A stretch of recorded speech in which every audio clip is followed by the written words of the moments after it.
Did Jimmy Butler prove he's the best player in this series?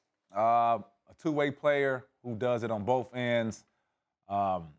Underrated leader, yes. I know it's real early. I know it's only been one game. Obviously, Boston's going to make adjustments. But after seeing last series, after seeing this game, man, I feels like he takes his game to another level, you know, the bigger the lights is. So I have to go with Jimmy for sure. Over Tatum. Over anybody that's in that series right now. Just from game one, I have to. Where are you, Doggy? I think you got to listen. Butler's been phenomenal. I still think you probably got to take Tatum. And look at me, I didn't even want Tatum in the top 10 here about a month ago. But the 46 points against Milwaukee in Game 6, very good against Durant. I know a bad third quarter, and he's got a little better supporting cast. It's close. I would take Tatum. It's close. Yeah, but I just feel like without Marcus Smart, I think it's more pressure on him for him to now he has to bring up the ball. You know, now he still has to defend Jimmy Butler. He still has to play make. He still has to score. He still has to rebound. Rebounding is a very big key in this series. So with all of that, with the injuries, I don't think you see the best version of Jayson Tatum, all because he's stretched out and he has to do a lot more without those guys. And Smart and Horford are day-to-day. Stephen A., where are you on this? Well, that's why I will roll with Doggy, really, because of what Bev just explained. The fact of the matter is Jayson Tatum had to do a bit more because Marcus Smart and Al Horford was out. So you had a rebounder and a steady veteran front court body that was out, and you had the reigning defensive player of the year that was a backcourt mate that was out as well. So when you look at it from that perspective and you're going up against a tough team like the Miami Heat, led by a rough rider, ain't no question about that, in Jimmy Butler, that's what he brings to the table. You got to have all your ducks in order. You got to have everything available to you. And that's not what Jayson Tatum had. So when you look at what Jimmy Butler did in Game 1, I would say to you, first of all, let's understand something.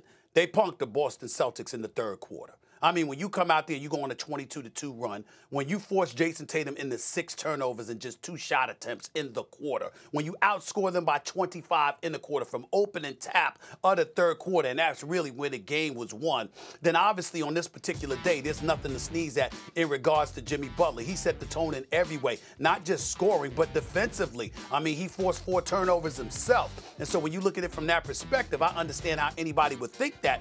But to me, let's also put things in perspective by understanding Marcus Smart being out was a major loss. I mean, if you looked at him on the sidelines and the way he was getting after everybody, because it wasn't because you were playing bad or because you were struggling.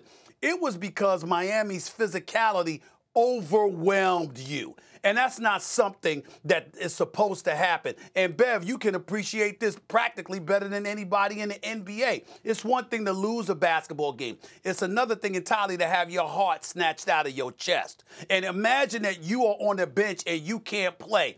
And you don't see your team losing because jump shots are falling and stuff like that. You see them losing because another team physically outwilled your team and looked like they had their hearts snatched out of their chest over a 12-minute period. It would drive you nuts, just the way that it drove Marcus Smart nuts. And I think that you'll see a different Boston Celtics team once he gets back out on the floor. Because win or lose, what you're not going to do is punk them with Marcus Smart on the basketball court. So when I like the analogy you use, rip heart out chest.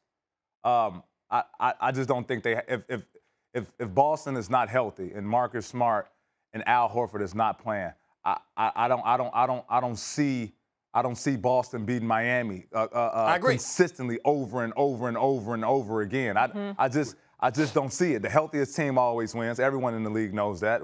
Players, analysts, you know, that doesn't change. The healthiest team always wins. And at the end of the game, just like we talked about in the Suns series, you see who they was attacking.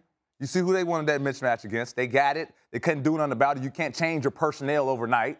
The Miami guards who started the game, they came out kind of flat. They picked it up the second half. I like Miami, man. Without a healthy Boston, I really like Miami. Bev, let me ask you this question, though. And also, it's just a question. Not even a debate. It's just a question.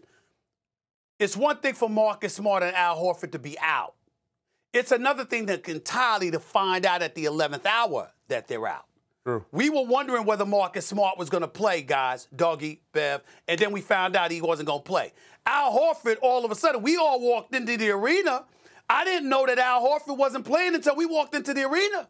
And then we found out about safety protocols. And so if you're the Boston Celtics, my question to you, Bev, would be this.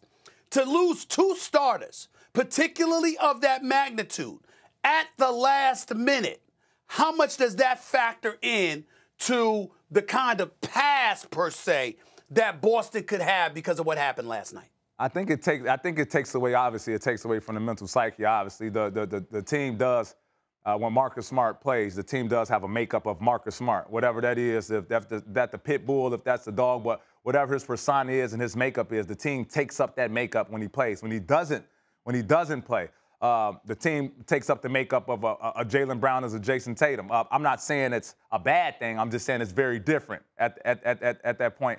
And for me to go into the game and I find out D'Angelo Russell and Karl Anthony Towns not playing, it'll mess up my psyche too, you know. And on the other end, if I'm playing against, I don't know, the Memphis Grizzlies or something, and Ja Morant isn't playing or Jackson isn't playing, I feel even more confident now, you know. So I think you can look at the tails both ways. Thanks for watching ESPN on YouTube. For live streaming sports and premium content, subscribe to ESPN+.